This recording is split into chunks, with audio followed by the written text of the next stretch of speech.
Yo les potes, bienvenue dans cette nouvelle vidéo où va s'arrêter le FC Barcelone. Le FC Barcelone ne s'arrête plus les postos, alors que Laporta vient à peine d'officialiser l'arrivée de Jules Koundé. Les Blaugrana se précipitent déjà sur Bernardo Silva. On pensait le transfert utopique. Il y a quelques mois, il n'a jamais été aussi proche d'être réalisé aujourd'hui. D'après les dernières informations de Gérard Romero en Espagne, qui jusque-là réalise un sans faute sur les annonces mercato et transferts du FC Barcelone, le dossier Bernardo Silva progresse chaque jour à grands pas au FC Barcelone et la conclusion se rapproche très clairement. Le FC Barcelone semble avoir déjà prévu une nouvelle rentrée d'argent liée soit à l'activation d'un troisième levier financier, soit à la vente possible de Frenkie de Jong dans un grand club européen. Le Bayern et le Paris Saint-Germain seraient très intéressés. Une autre touche pour Bernardo Silva, le Real Madrid qui est aussi intéressé. Est-ce que le Manchester City se sert du Real Madrid pour pouvoir augmenter la demande de transfert, Le Manchester City demande à peu près 85 millions d'euros selon les informations de l'équipe. Alors selon les informations de l'équipe aussi, le très influent Jorge Mendes, agent entre autres de Bernardo Silva et d'un certain Cristiano Ronaldo, aurait proposé les services du milieu de Manchester City au Real Madrid. Étonné de cette proposition, Carlo Ancelotti et Florentino Pérez n'ont pas du tout envisagé la piste, mais pourraient contrer peut-être les plans du rival barcelonais, en sachant que les Sky Blues ne ferment pas la porte à leur milieu portugais. Le feuilleton Bernardo Silva prend à présent une autre tournure et semble plus que jamais se rapprocher d'un départ. La lutte entre les deux géants de la Liga peut s'avérer peut-être âpre, même si le FC Barcelone est archi favori dans le dossier. Je pense très clairement que Manchester City se sert du Real Madrid pour augmenter l'enveloppe pour le transfert. Alors, Manchester City demande 80 millions d'euros pour Bernardo Silva, mais il pourrait y avoir un accord dans les prochaines semaines ou les prochains jours même, un accord de 70 millions d'euros plus 10 millions d'euros de bonus. Donc Bernardo Silva se rapproche de plus en plus du FC Barcelone, les postos. Après Robert Lewandowski pour 50 millions d'euros, Rafinha pour plus de 70 millions d'euros, Christensen, Franck Kessié, et on oublie aussi l'arrivée de Jules Koundé pour plus de 60 millions d'euros. On en est déjà à plus de 150. Le Barça ne s'arrête pas là.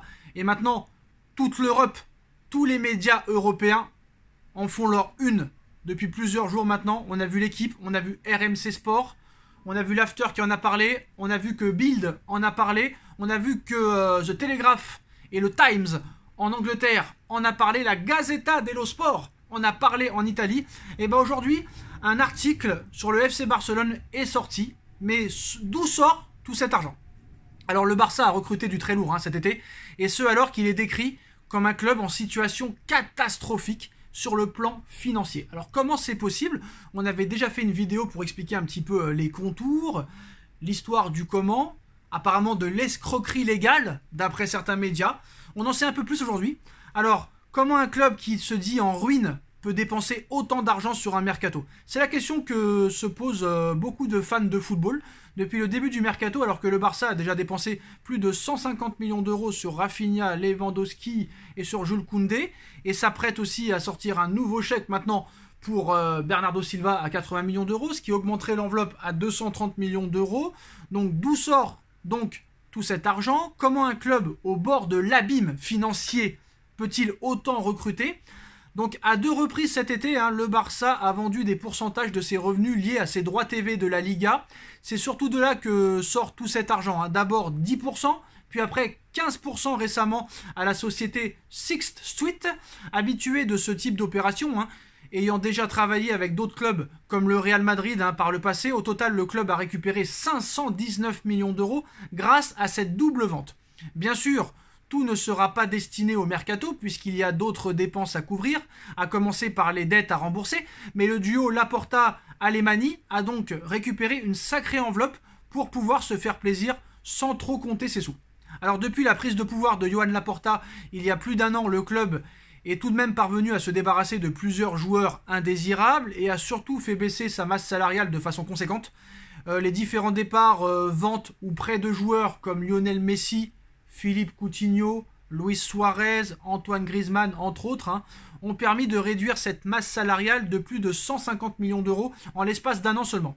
Et ça devrait continuer, l'objectif du Barça, dont le total des salaires s'élève presque à 600 millions d'euros actuellement, et de s'approcher d'une situation plus saine, comme celle du Real Madrid, même s'ils en sont très loin, qui tourne à 400 millions d'euros. Des économies importantes ont donc été faites et permettent au club de respirer un peu mieux sur le plan financier. Joan Laporta a d'ailleurs mis en place un salaire maximum de 10 millions d'euros par an pour les recrues arrivées et celles qui viendront par la suite.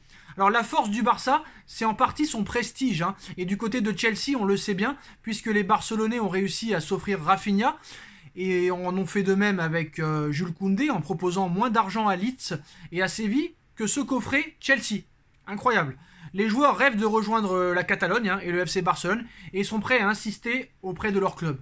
Tout comme ils sont aussi prêts à faire des efforts d'un point de vue salaire et décliner des propositions plus importantes ailleurs. Robert Lewandowski, qui touchait 12 millions d'euros net au Bayern de Munich, n'en touchera que 9 du côté de Barcelone par exemple. Il faut aussi souligner que Matteo Alemany est un fin négociateur, une réputation qu'il avait déjà bien avant d'arriver au FC Barcelone, et il parvient toujours à obtenir les meilleurs deals pour les clubs où il a officié. Ce qui a fait la différence, alors que pendant le mandat catastrophique de Bartomeu, le Barça avait l'habitude de surpayer tant au niveau des transferts que des salaires. Donc il convient aussi de souligner que le problème récent du FC Barcelone n'a pas forcément été le manque de liquidité, puisqu'un tel club peut toujours trouver des solutions pour avoir du cash très rapidement à sa disposition, que ce soit par la vente d'actifs comme le cas cité plus haut tout à l'heure, ou même via des accords ou des emprunts avec des fonds d'investissement et des entrées financières ou des prêts au niveau des banques. C'est surtout cette masse salariale qui posait souci, notamment vis-à-vis des règles du fair play financier de l'UEFA mais aussi de la Liga, qui empêchait le club d'inscrire ses joueurs facilement. Alors honnêtement, ça peut être des opérations très dangereuses pour l'avenir.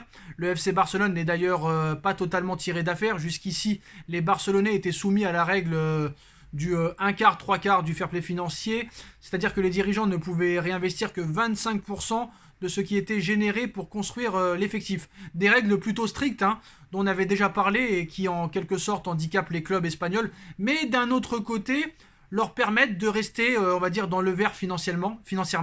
Nul doute que si elles avaient été mises en place pendant le mandat de Josep Bartomeu, le Barça n'en serait pas là aujourd'hui. Désormais, grâce aux opérations mentionnées il y a quelques minutes, le Barça est sur du 1 sur 1, on va dire, c'est-à-dire il peut réinvestir tout ce qui est récupéré, mais pas plus forcément.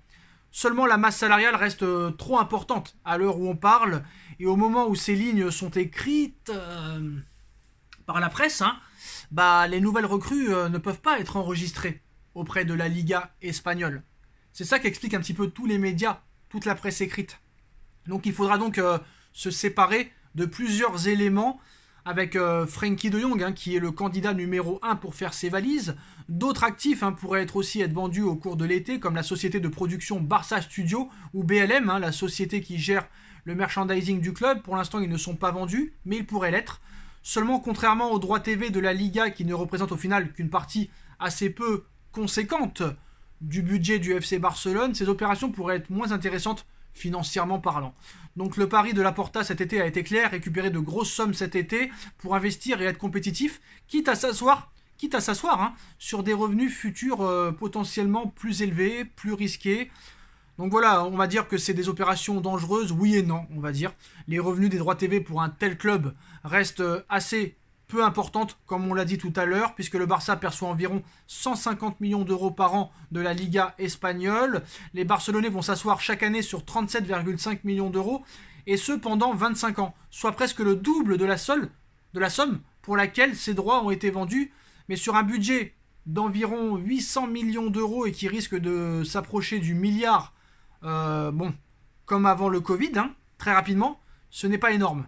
Donc les clubs du calibre du Barça gagnent bien plus d'argent grâce au merchandising, la billetterie et les contrats de sponsoring bien sûr qu'avec les revenus télévisuels, où des pertes étaient importantes qui pourraient être compensées par de bons résultats sur le plan sportif aussi, surtout en Ligue des Champions, ce qui est particulièrement très rémunérateur la Ligue des Champions, et aussi l'augmentation des droits TV de la Liga espagnole. Mais voilà, dans ce monde très clairement imprévisible à l'heure où on parle, qui est le football surtout, voilà, personne n'est jamais à l'abri. Aucun club n'est jamais à l'abri. Surtout qu'il y a une dette colossale à régler et un Espagne Barça à financer. Ça aussi, il ne faut pas l'oublier. Donc pour moi, la dette reste toujours aussi énorme, mais je pense qu'il y a beaucoup de magouilles quand même derrière ça. Il y a beaucoup d'escroqueries, mais on va dire légales, entre guillemets. Ils ont vendu leur âme, en fait. Presque. Ils ont vendu presque la moitié de leur âme pour pouvoir se faire un mercato XXL. Même si tous les joueurs ont baissé leur salaire ou ont proposé, on va dire, ont refusé des offres plus importantes d'autres clubs pour aller au Barça. Donc voilà, c'est vrai que le Barça a une identité, le Barça a 5 Ligues des Champions, le Barça a eu beaucoup de très grands joueurs, le Barça a un très grand stade, donc voilà, c'est sûr que ça fait vendre. Et il faut dire que le Real Madrid et le FC Barcelone sont les deux clubs les plus suivis au monde. Donc voilà, très clairement, c'est vrai que les revenus, on peut toujours les trouver, mais c'est vrai que c'est quand même une vie d'endettement. Voilà. Après, pour l'instant, ils sont libres. Combien de temps ça va durer? On ne sait pas, les postos. Mais après le mercato XXL qu'est en train de faire le FC Barcelone, le Barça est en passe de faire signer dans les prochains jours ou dans les prochaines semaines Bernardo Silva pour une somme avoisinant les 70 à 80 millions d'euros. Les postos, dites-moi en commentaire ce que vous en pensez. Qu'est-ce que vous pensez de ce nouvel article qui explique un petit peu comment le Barça peut autant dépenser avec une dette colossale de 1,3 milliard d'euros. On like, on partage, on commente, on s'abonne. Et on se retrouve très vite pour une nouvelle vidéo, les postos. Tchuss.